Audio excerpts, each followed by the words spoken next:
Mutual டிவோர்ஸ்னா என்ன? Mutual டிவோர்ஸ்க்கு எத்தனை வருடம் நீங்கள் நீதிமன்றத்திற்கு வர வேண்டும்? வழக்கு எத்தனை வருடம் நடைபெறும்? இதை பற்றிய ஃபுல் எக்ஸ்பிளைனோட இந்த வீடியோவில் நான் சொல்கிறேன்.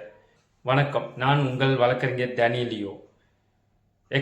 மியூச்சுவல் டிவோர்ஸ்க்கு முக்கியமாக ஹஸ்பண்ட் அண்ட் ஒய்ஃபோட பர்மிஷன் வேணும். ஒன் டைம் செட்டில்மெண்ட் சொல்லுவாங்க.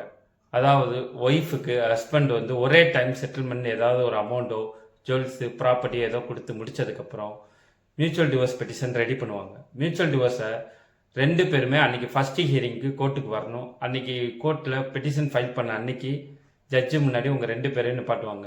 அதுக்கடுத்து நெக்ஸ்ட் ஹியரிங், அதுவே உங்களுக்கு ஃபைனல் ஹியரிங். மொத்தமே ரெண்டே ஹியரிங் தான், first hearing and last hearing. Last hearing ஒரு ஃபஸ்ட் ஹியரிங்க்கும் லாஸ்ட் ஹியரிங்க்கும் 6 months டைம் கொடுப்பாங்க. அதுக்கப்புறம் தான் லாஸ்ட் ஹியரிங் வரும். இல்லை, அந்த 6 months கழித்து லாஸ்ட் ஹியரிங் அன்னைக்கு நீங்களும் உங்கள் ஹஸ்பண்ட் அண்ட் ஒய்ஃப் ரெண்டு பேரும் பாக்ஸ் ஏறணும். ப்ரூஃப் அவிடேட் பெட்டிஷன் ஃபைல் பண்ணி பாக்ஸ் ஏற்றி அதோட கேஸ் முடிஞ்சிடும். அன்னைக்கு ஜட்ஜு உங்கள்கிட்ட கேட்பாங்க, இந்த மியூச்சுவல் டிவோர்ஸ்க்கு நீங்கள் சம்மதமானு கேட்டால் சம்மதம் சொல்லணும். அப்புறம் கேஸ் மொத்தமாக முடிஞ்சிடும்.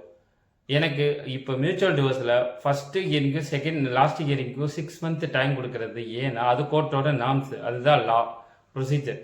சில பேருக்கு இல்லை, எனக்கு 6 months வரை டைம் வேணாம், எனக்கு சீக்கிரமாக டைம் கேஸ் வரணும்னா நீங்கள் மியூச்சுவல் டிவோர்ஸ் பெட்டிஷன் ஃபைல் பண்ணதுக்கப்புறம் உங்களோட வெய்வர் பெட்டிஷனை ஃபைல் பண்ணணும். வெய்வர் பெட்டிஷன் ஃபைல் பண்ணி அதை 6 monthsலேருந்து 1 month மாற்றி அன்றைக்கே ஃபைனல் ஹியரிங்காக வச்சு கேஸை முடிச்சுக்கணும். மியூச்சுவல் டிவோர்ஸில் தெளிவாக பெட்டிஷனில் எல்லாத்தையும் சொல்லியிருக்கணும். உங்களோட ப்ராப்பர்ட்டி, மணி எல்லாமே அவங்ககிட்ட இருக்குன்றதை அதை பெட்டிஷனில் தெளிவாக சொல்லியிருக்கணும். முக்கியமாக குழந்தைகள் இருந்தால் குழந்தைகளை பற்றியும் குழந்தையை யார் பார்த்துக்கிற போகிறத பற்றியும் தெளிவாக சொல்லியிருக்கணும்.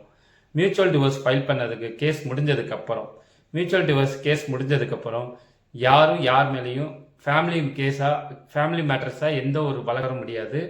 நன்றி, வணக்கம்.